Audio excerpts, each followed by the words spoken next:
বিষয়টা আপনি জানাচ্ছিলেন। এই যে সবাইকে একত্রিত করতে পেরেছে আসলে একত্রিত করেছেন বা সোশ্যাল মিডিয়াতে যারা মোটামুটি জনপ্রিয়তা পেয়েছেন, আমরা জানি সোশ্যাল মিডিয়াতে ব্যবহার করে অনেক কিছু ব্যবসা বাণিজ্য অনেক কিছুই করে। এই বিষয়ে আসলে কথা সোশ্যাল মিডিয়াটা আমরা মনে করি অনেক খারাপ কিছু, আসলে খাবারের পাশাপাশি কিছু ভালো আছে, তাই না? এই বিষয়টা বলতে আসলে আসসালামু আলাইকুম, আমার নাম জেন ব্র্যান্ডর থেকে। তো এই সোশ্যাল মিডিয়া প্ল্যাটফর্মটা খুব একটা স্ট্রং ফিল্ড অ্যাডভার্টাইজমেন্ট। তো সোশ্যাল মিডিয়ার মধ্যে আমরা আসি, দেখলাম, শিখলাম।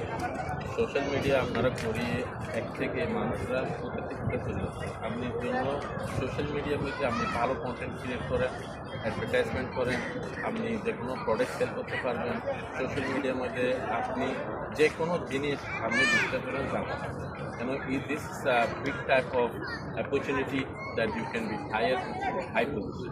তো এই পজিশনটা দুবাই মিলে যারা যারা কন্টেন্ট আছে চট্টগ্রাম এবং ঢাকা বাংলাদেশ থেকে আমরা সবাই আজকে একসাথে আছি, তাহলে আমরা এই এই জিনিসটা বুঝতে পারবো আমরা যে কীভাবে স্ট্রং, বাংলাদেশি কমিউনিটিতে কীভাবে যে স্ট্রং আর আমরা কীভাবে যে ডেভেলপ করতেছি। এই জিনিসটা আমাদের মেম্বার, আমাদের ব্র্যান্ড ডটের থেকে এবং দি ভয়েস ইভেন্টস মেম্বার সবাই আমরা এটা আয়োজন করছি।